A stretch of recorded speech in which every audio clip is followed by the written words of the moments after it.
इस कहानी के पीछे को तर्क अगर आप समझ गए तो आपका मन काबू में हो सकता है। पहली बार जब इस कहानी को मैंने पढ़ा तो मुझे इसका तर्क समझ नहीं आया, लेकिन इसका भाव प्रेरणादायी है। एक बार महात्मा बुद्ध किसी नगर से गुजर रहे थे। बुद्ध की नज़र एक कपड़े के व्यापारी पर पड़ी जो दुखी और हताश दिखाई दे रहा था। बुद्ध चलकर उनके पास गए और पूछा कि हे, तुम इतने उदास क्यों हो? अगर तुम मुझे अपनी चिंता का विषय बताओ तो मैं तुम्हारी कुछ मदद कर सकता हूँ। कपड़े के व्यापारी ने बुद्ध को प्रणाम किया और उनको अंदर बुलाया। उस व्यापारी ने कहा कि जब से मेरी पत्नी की मृत्यु हुई है तब से मेरे घर पर मेरे छोटे बेटे की देखभाल वाला कोई नहीं है, इसलिए मैं हमेशा इसको अपनी दुकान पर लेकर आ जाता हूँ। लेकिन मेरी दुकान पर आने वाले हर ग्राहक की पगड्डी को उछालकर फेंक देता है, कभी कभी उनका झोला उठाकर बाहर फेंक देता है। मैंने इसको बहुत समझाया, डांटा, लेकिन यह नहीं समझा।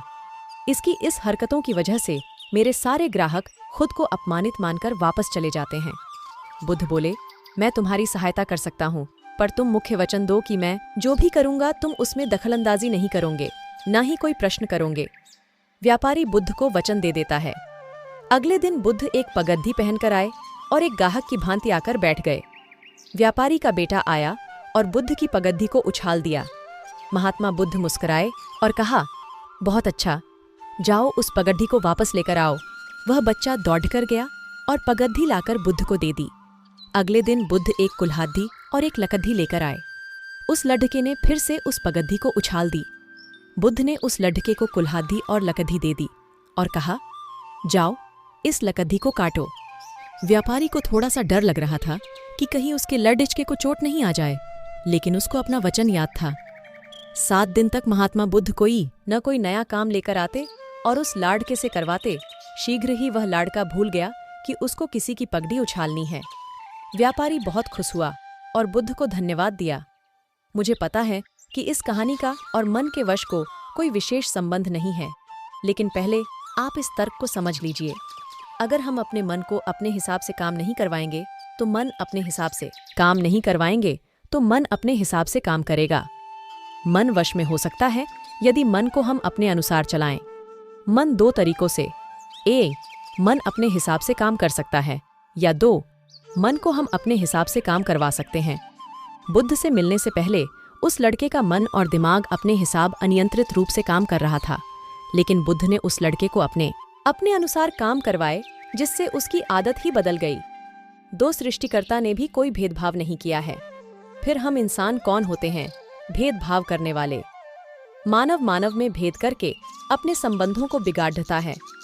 बुद्ध के वचन के बाद कुछ लोग कहते हैं, अगर आप इतना ही कहते हैं तो सुमित को अपना भिक्षु क्यों नहीं बना लेते हैं? बुद्ध ने कहा कि अच्छा सुझाव है। अगर सुमित तुम चाहते हो तो तुम मेरा भिक्षु बन सकते हो।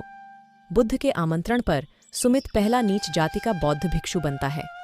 इस पूरे विवरण में केवल सुमित का जीवन बदला, शेष सभी लोगों का जीवन रूपांतरित हुआ। 3 नजदीक आ रहा था। भरत की घबराहट बढ़ रही थी। भरत ने अपनी घबराहट को एक तरफ करते हुए बुद्ध के विचारों पर ध्यान केंद्रित किया। जब भरत श्राविका के घर पर पहुंचा तो उसके दिमाग में केवल एक सन्नाटा था, जिसके भीतर कोई वासना नहीं, कोई कामना नहीं, न कुछ अच्छा पाने की इच्छा थी।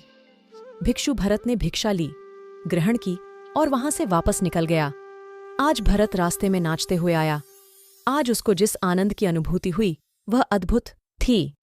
आज से पहले इस आनंद को उसने कभी महसूस नहीं किया। भरत ने आश्रम जाकर बुद्ध को प्रणाम किया। इस तरह का कहानी आप डेली सुनना चाहते हैं तो हमारे चैनल को सब्सक्राइब करना ना भूलें।